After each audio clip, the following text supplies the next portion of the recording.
impulsive consumers. And this episode is no different, because today we're talking about a movie that I just took a complete shot at just because I saw the poster art and the name of it, and I was like, sounds like my kind of movie. Hello everybody, welcome back to another episode of Dr. Movie, and this time we're talking about the brand new action movie, I guess you'd say it's an action flick, called The Lair. Like I said, impulsive buy here.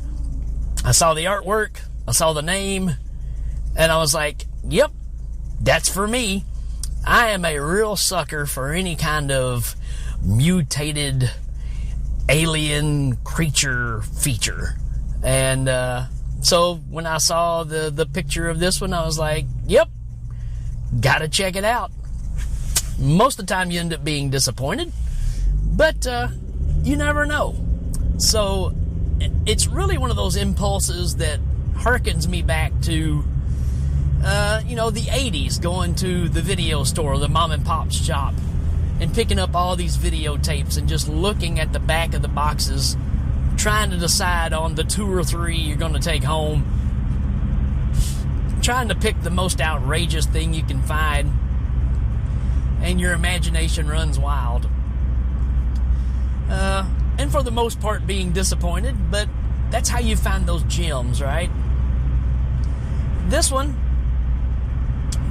kind of gave me those feels from back in the day, and I was pleasantly surprised when it started off.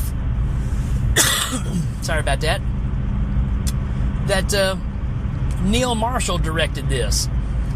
For you that don't know, Neil Marshall has a pretty awesome track record with Dog Soldiers, which is fantastic. The Descent, which is considered one of the best horror movies of the past, 20 years. The cult classic, loved, not so loved Doomsday, kind of a different take on the whole Mad Max thing, which I thought was a lot of fun too. So that already gave this movie a few more points that I really didn't expect. I figured because the artwork on the cover was pretty awesome that this movie would be lackluster, and they spent all the money on the artwork. But being that Neil's involved, I know that it's going to be a pretty solid flick regardless. And that it is. I'll give you a synopsis here of what's going on. It says a Royal Air Force pilot is shot down over Afghanistan, and she finds refuge in an abandoned underground bunker where deadly man-made biological weapons, half human, half alien, are awakened. Again, it's not groundbreaking. We've heard the story several times. All these are derivatives of Alien, right? That's really where all these stories come from. The only problem is Alien did it so well, it's really hard to top it, right? But with that in mind, when you think about Neil's work here, and it does play out a lot like Dog Soldiers. So if you're a fan of Dog Soldiers, I think you're going to like this one. Is it as good as Dog Soldiers? I don't think so. And I don't know if that's just because that was so fresh and new at the time. This one feels like we're kind of retreading the same ground. It's just you're dealing with these more alienistic creatures. So to give you a description of the creature, if you didn't see the artwork of these creatures look like if you took Venom from the Marvel universe, if you took Venom and crossed it with the creature from Split Second, Rutger Hauer, that movie, and a little bit of Stranger Things type creature-esque type thing. That's kind of what you got here. They're built up like Venom, but they got a grotesque mouth. They got kind of superhuman strength. They got these tentacle things that kind of shoot out of their mouth, a la Venom again. And, they wreak a lot of havoc.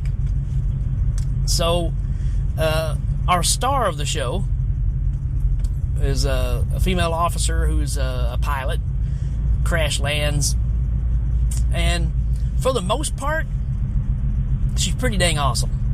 The only problem is she's kind of like Jason Statham. Not that I have a problem with Jason Statham, but the problem is it's kind of like the Christopher Lambert thing, right? She mumbles, so I spend a lot of time trying to figure out what it is she's saying, because she's talking like this all the time. That just kind of got to me after a while. Other than that, of course, the action sequences I think are fantastic. They're really well done, and again, I went expecting pretty low standard with this, right? I expected a cheap, Roger Corman-esque creature feature, and got a lot more than I bargained for. So, pleasantly surprised on that end. But I think as long as our main character is not really doing any talking, it's pretty awesome. I don't know if they just pushed her that direction to talk this way, but I don't know. That's the only thing that kind of bothered me. You end up with the regular scenario of the ragtag military team of, unwanted toys, misfit toys. Again, this is such an alien derivative, or aliens, where you get this, the ragtag team that probably shouldn't be working together, but they're forced to. You even get an involvement of an enemy combatant that ends up joining the team because it's, fight to survive at this point. So it's got all those tropes.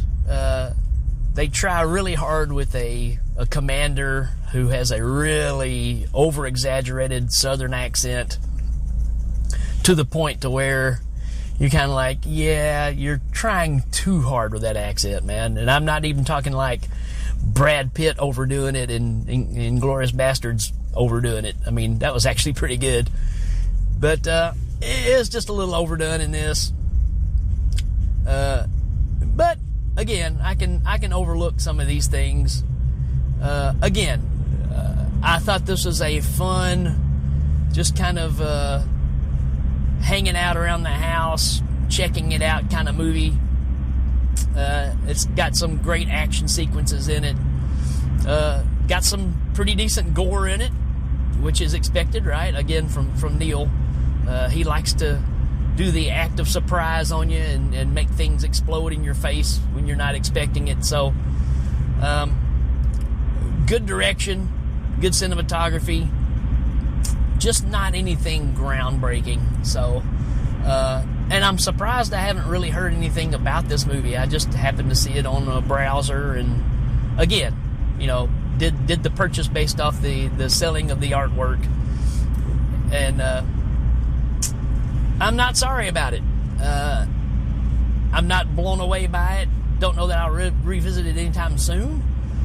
But if you're into these kind of flicks and you like the action flicks, you like any kind of alien derivative, Predator, anything like that, this fits in kind of nicely with a lot of those.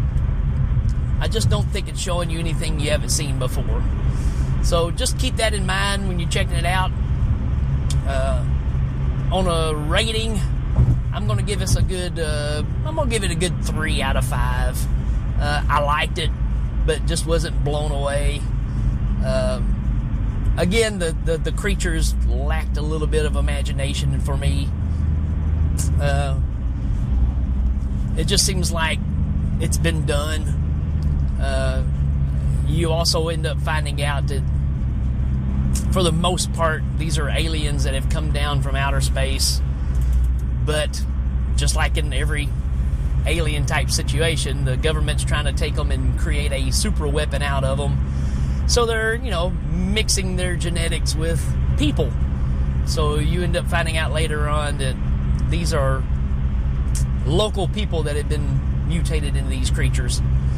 Lots of gunfire, lots of action, just kind of doesn't show you anything new. And that's pretty much my take on this one. Again, if you like this kind of stuff, I say check it out. Till then, folks, we will check you later.